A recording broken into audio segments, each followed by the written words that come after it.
Hello guys, പുതിയൊരു വ്ളോഗിലേക്ക് എല്ലാവർക്കും സ്വാഗതം. അപ്പോൾ കഴിഞ്ഞ വട്ടത്തെ പോലെ തന്നെ ഇത്തവണയും നമ്മൾ ആറ്റുകാൽ പൊങ്കാലയ്ക്കായിട്ട് തലേന്ന് തന്നെ കുഞ്ഞമ്മയുടെ വീട്ടിൽ എത്തിയിട്ടുണ്ട്. ശ്രീകണ്ഠേശ്വരത്താണ് കുഞ്ഞമ്മയുടെ വീട്. അപ്പോൾ നമ്മൾ എല്ലാ വട്ടവും ഇവിടെ നിന്നാണ് പൊങ്കാല ഇടാറുള്ളത്. അങ്ങനെ ഇത്തവണയും തലേന്ന് രാത്രി തന്നെ എല്ലാ റിലേറ്റീവ്സും ഇവിടെ ഒത്തുകൂടിയിട്ടുണ്ട്.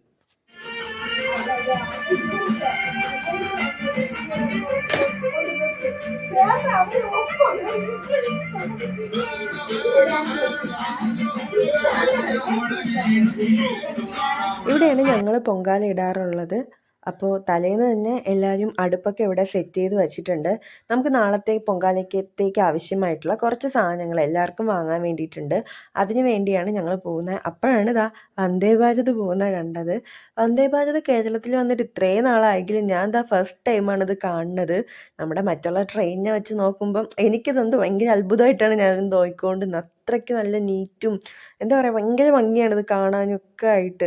അപ്പോൾ കുഞ്ഞമ്മയാണ് പറഞ്ഞത് നാളെ വ്യാഴാഴ്ച ആയതുകൊണ്ട് ഇത് ക്ലീനിങ്ങിന് വേണ്ടി വിടുകയാണ്, അതാണ് ഇങ്ങനെ ആളൊന്നും ഇല്ലാത്തതെന്ന്. എനിക്കതൊന്നും അറിയത്തില്ലായിരുന്നു. അപ്പം എന്താണ് ആളൊഴിഞ്ഞിങ്ങനെ പോണേ, ഇത്ര സ്ലോയിലൊക്കെ പോണേന്ന് വിചാരിച്ചപ്പോഴാണ് കുഞ്ഞമ്മ പറഞ്ഞത് ക്ലീനിങ് ആയതുകൊണ്ട് അതിന് വേണ്ടി ഇത് വിട്ടേക്കുവാണെന്ന്. സത്യം പറഞ്ഞാൽ ഓരോ പൊങ്കാലയും ഓരോ അനുഭവമാണ്. കാരണം റിലേറ്റീവ്സിൻ്റെയൊക്കെ ഒത്തുകൂടലും ഇങ്ങനെയുള്ള നൈറ്റ് യാത്ര പോകുന്നതായാലും കുഞ്ഞായിട്ട് ജസ്റ്റ് ഈസ്റ്റ് ഫോർട്ട് വരെ പോകുള്ളൂ എങ്കിലും അതൊക്കെ ഓരോന്നും ഓരോ വൈബാണ്. പിന്നെ കഴിഞ്ഞ വട്ടം അഭിലാഷ് ചേട്ടനും മനു ഒക്കെ ഉണ്ടായിരുന്നു. പക്ഷെ ഇത്തവണ അവർ പൊങ്കാലയ്ക്ക് വേണ്ടി വന്നിട്ടില്ല. ഇവിടെ ആറ്റുകാൽ ക്ഷേത്രത്തിൽ ഇവിടെ തന്നെ ഉണ്ട് അവർ.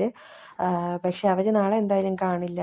അങ്ങനെ വന്ദേ ഭാരതൊക്കെ കണ്ട് എല്ലാവരുമായിട്ട് ഈസ്റ്റ് ഫോർട്ടിലോട്ടാണ് പോണത്. അവിടെ നിന്നാണ് നമുക്ക് സാധനം വാങ്ങാൻ വേണ്ടിയിട്ടുള്ളത്. ഇവിടെ നിന്ന് നടന്നു പോകാനുള്ള ദൂരെ അങ്ങോട്ടേക്കുള്ളൂ. തമ്പുരു അപ്പൂപ്പനെ വിട്ട് 2 ഐറ്റം കളിപ്പാട്ടം ഒക്കെ വാങ്ങി കയ്യിലാക്കിയിട്ടുണ്ട്. ഇവിടെ സമയം രാത്രി 1 മണി ആകാറായിട്ടുണ്ട്. ഇപ്പോഴും അത്യാവശ്യം തിരക്ക് റോഡിലുണ്ട്. നാളെ പൊങ്കാല ആയതുകൊണ്ട് തന്നെ നിറയെ സാധനങ്ങൾ വിൽക്കാനും ഒക്കെ ആയിട്ട് ആളുകൾ റോഡിലുണ്ട്. അത് വാങ്ങാൻ നിറയെ ആൾക്കാരുണ്ട്. അങ്ങനെ അത്യാവശ്യം ഈ ടൈമിലും റോഡ് നല്ല തിരക്കാണ്. അങ്ങനെ ഞാനും വൈശുവും ഗോപുവും കൂടെ ആമയിഴഞ്ചാൻ തോടിൻ്റെ അടുത്തൂടെ നടക്കുകയാണ്. അപ്പോൾ ഇവിടെ നിന്നാണ് ഈ ഇടയ്ക്ക് ഒരാൾ ക്ലീൻ ചെയ്യാൻ ഇറങ്ങി മരിച്ച് ബോഡിയൊക്കെ കിട്ടിയത്. അപ്പോൾ ആ കാര്യമൊക്കെ പറഞ്ഞ് പേടി മാറ്റാൻ വേണ്ടി ഞങ്ങൾ എന്തൊക്കെയോ കോമഡി പറഞ്ഞ് ചിരിച്ചങ്ങ് നടപ്പുണ്ട്. അങ്ങനെ സമയം 1:30 അടുപ്പിച്ചായി. ഞങ്ങൾ വീട്ടിലെത്തിയിട്ടുണ്ട്.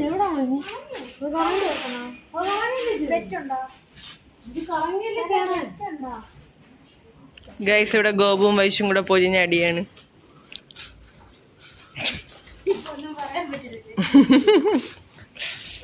ഗൈസ്, അങ്ങനെ ഞാനും വൈശും കൂടെ പൊങ്കാല ഇടണ അടുത്തോട്ട് പോവാണ്. ഞങ്ങൾ ഇടണില്ല, വൈശു ഇടണ.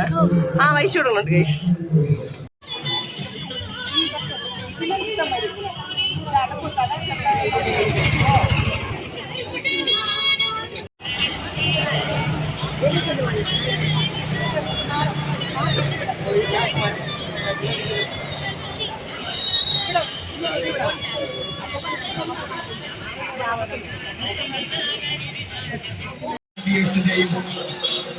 അതുപോലെ തന്നെ നിയമപാലകരുടെയും നിർദ്ദേശങ്ങൾ പാലിച്ച് അപകടങ്ങൾ കൂടാതെ എല്ലാ ഭക്തജനങ്ങളും അമ്മയുടെ ഇഷ്ട വഴിപാടായ പൊങ്കാല അർപ്പിക്കുന്നതിലേക്കായുള്ള അടുപ്പുകളിൽ അഗ്നി പകർന്ന ശേഷം അവരവരുടെ വസ്ത്രങ്ങളും അതുപോലെ തന്നെ മറ്റു സാധനങ്ങളിലേക്കും തീ പടർന്നു പിടിക്കാതെ വളരെ ശ്രദ്ധയോടുകൂടി ഈ ഒരു ചടങ്ങിന് സാക്ഷ്യം വഹിക്കണമെന്ന് കുക്കുടാവൂർ പൗരാവലി എല്ലാ ഭക്തജനങ്ങളോടും അഭ്യർത്ഥിക്കുകയാണ്.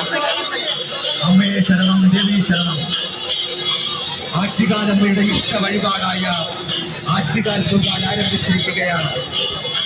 എല്ലാ ഭക്തജനങ്ങളും അടുപ്പുകളിൽ അഗ്നി പകർന്ന ശേഷം അമ്മയെ മനസ്സിൽ ധ്യാനിച്ച് എല്ലാ ഇഷ്ട വഴിപാടായ പൊങ്കാലയെ അർപ്പിച്ച് മനമുരുകി എല്ലാ പ്രയാസങ്ങളും സങ്കടങ്ങളും അമ്മയിലേക്ക് അർപ്പിച്ചുകൊണ്ട് ആറ്റുകാൽ പൊങ്കാല എന്ന ഈ മഹാസംഭവത്തിന് സാക്ഷികളായി മാറ്റിയിരിക്കുന്ന എല്ലാ ഭക്തജനങ്ങൾക്കും കുക്കുടാവൂർ പൗരാവലിയുടെ ആറ്റുകാൽ പൊങ്കാല മഹോത്സവ ആശംസകൾ നേരുന്നതോടൊപ്പം എല്ലാ ഭക്തജനങ്ങളും വളരെ ശ്രദ്ധിച്ച് സ്വസ്ഥതയോടുകൂടി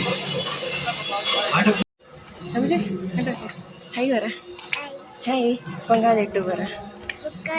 പൊങ്കാലിട്ടു. ആരിട്ടു? അമ്മാമ്മ എന്ന് പറ. അമ്മാമ്മ പൊങ്കാലിട്ടു. തമ്പുരു പാപ്പൻ തിന്നാൻ വന്നയാണേന്ന് പറ. അപ്പേ